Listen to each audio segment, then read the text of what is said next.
Hi guys. All right, before we get started, I have Ryan here. I got a lot of questions about the harmonizers. Everyone was asking about different company harmonizers. Oh yeah. And so Ryan, I'll show you. He's here, I promise. Here's Ryan.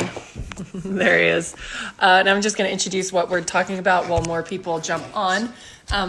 We are going to show you guys. Well, first we're going to talk to Ryan about other harmonizers that he has tested in the past, and how Tennyson, Bubby, please, babe. And how he hasn't found one to work yet. And then we're gonna do like a live demonstration using harmonizers and tinfoil. Do we have any of the? Yeah, we do. Mm-hmm. So we want to show you what tinfoil does. We're going to use the tinfoil to mimic a cell phone cover, because a lot of people actually have cell phone covers to block EMFs, but in certain situations that actually makes things worse because of the reflecting and the searching of the radio frequencies for cell phone towers.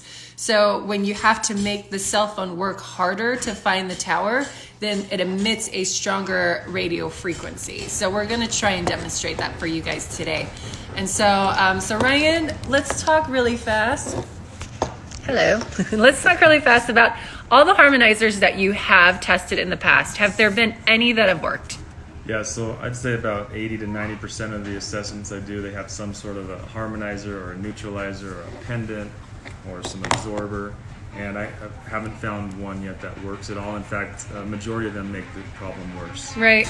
And can you use the analogy of, sticking a sticker on someone and pushing them in a pool and telling them they're not going to get wet? Some of these devices claim to absorb, like orgonite or certain rocks or minerals. So with that analogy, it'd be like taping a sponge to your back and going swimming and thinking you're not going to get wet. We're immersed in these RF signals from every direction, from head to toe, all around us. And I want to create a visual. Like an EMF signal doesn't just point out like a string. It's like a massive globe, right? Can you maybe, the hard thing about EMFs is that they're invisible. So if they were visual, what would it look like on a phone right now? So I can show you with using electric frequency. So it's like this. But this gets really hot right here. It goes in every direction.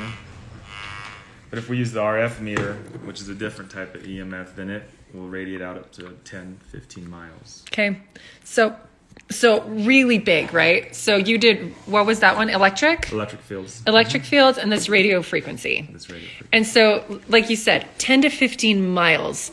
A tiny little sticker is not going to block that massive radio frequency radius around this cell phone that is blasted for 10 to 15 miles. It's just not going to do it. No, and I wanted to show whoever's selling these is scamming people big time, because this is actually just a piece of plastic with a little cute sticker on it. So yeah, you could have your 4-year-old draw an X on a piece of paper and you're going to do more good than having this thing on your phone. Potentially have them draw on tinfoil.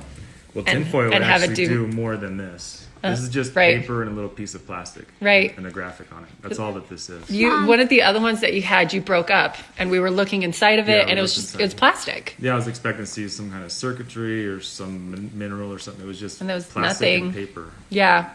So why don't we demonstrate for people, because what we want to show people is the effect that a cell phone cover can have on a phone and how it can make things potentially worse. Because I'm going to turn this around really fast while he sets that up. So and I said this earlier, so everyone knew that's hopping on. The harder you make the cell look for the signal, the stronger the signal is going to be. So if you have your cell phone cover that blocks an EMF on the back of your cell phone, but your cell phone needs that direction to look for the EMF, it now has to work harder the other way to search for that signal. So Ryan's going to show you guys here, and if you have any questions, start posting them so that once we're done with the demonstration, we can go back and answer. All right? So Ryan's going to show you a few things here.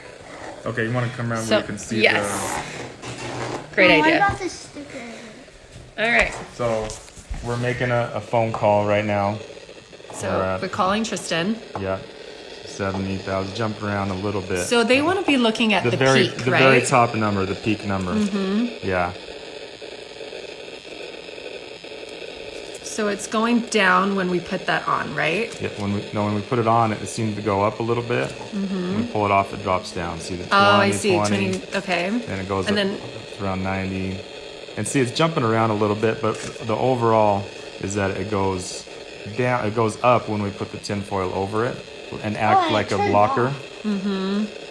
oh, why is it? And now it's going into the hundreds. So some of it depends on which way the cell tower is in relationship to the phone.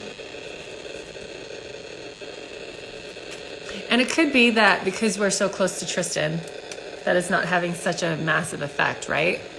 Yeah. See, it's going. It's jumping around quite a bit. So it's kind of actually this is kind of hard to give us a good explanation of what's going on here. Right.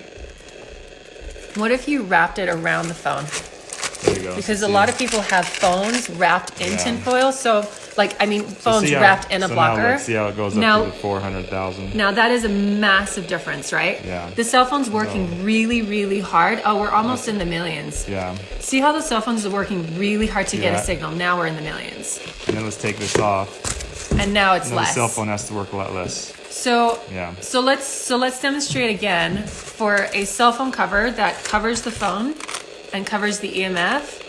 It works a lot harder. If we cover it all the way up here. And then we're covering it up, and now it has to work extra hard to find that cell phone signal so it doesn't block 500. or it doesn't drop your call. There you go. Yeah.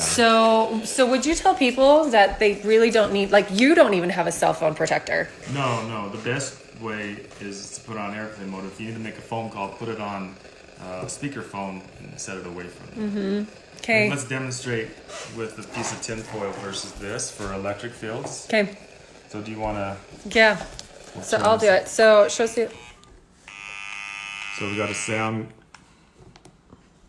Okay. Hold on. Let's keep this on here. Got to keep it on. Oh, I know why we're still on the phone call. Oh. Okay. So put it underneath there. As That you can then. see, it doesn't block any. And there's like you can actually see through that. You can see- Like yeah, you don't it's see just any. paper. Yeah. Wow, that's cool. Okay, so. And then the do it tinfoil. with this. So put that underneath it there. And go ahead and hold on to it and so it's in between the two. Okay, now move it out of the way. Oh, there we go. Between. So less sound. Yep.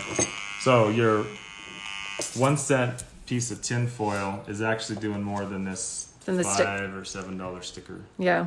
Well, Yeah. isn't it like $7.50, right? Because you get 10 for like $7.75 or whatever. Mommy. Yeah. Okay, so does anyone have questions so far for Ryan? I know there was a question earlier up here about the would it be smart to put phones on airplane mode at night? Always, right? Yes. Always.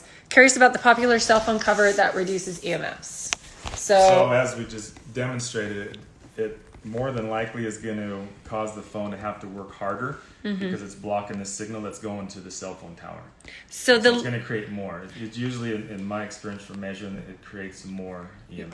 So the less interference we have with the signal, the less hard the signal is, or the less intense the signal And is. so those cell phone covers are actually physically doing something versus this sticker that's a gimmick. But the problem is you have to know where you're placed in relation to the cell phone tower and make sure that shielding part is not between the phone and the tower. Yeah. And it's really hard to know going through town what cell phone tower is oriented. So you could either be making the problem much worse or making it a little bit better. And so just in general, I recommend don't use those. Right. So can you tell people when you put this on, the radio frequency on, and let's put it on really fast, what number is safe? What should it be under to allow it to be safe and healthy? Because right now we can see, hold on, 10, I'm busy, babe.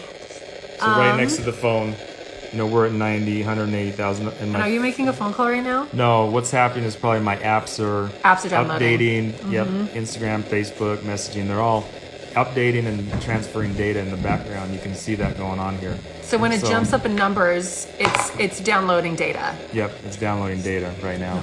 And so the best thing to do with this is to, when you're not using it, have it more distance away from you. As you move it away, you can see the numbers start to drop down a little bit. Okay. 25,000. But to answer your question, we want these less than 10 when Less you're than awake 10. and less than 1 when you're sleeping. So less than 10 and less than 1. So we're bouncing from the 4,000s, 2,000s to the 40,000s. Yep. And so again, less than 10 and then less than 1. Yeah. So how far do we need to walk in order to have it, like how far do we need to be from the phone? As far away as possible, really. I mean, you're going to get some exposure when it's on, no matter what. But if you can have it across the room when you're not using it, if you're expecting a phone call. But the best is to put it on airplane mode and rely on your landline when you're at home, and then use your laptop to do all your searches and internet.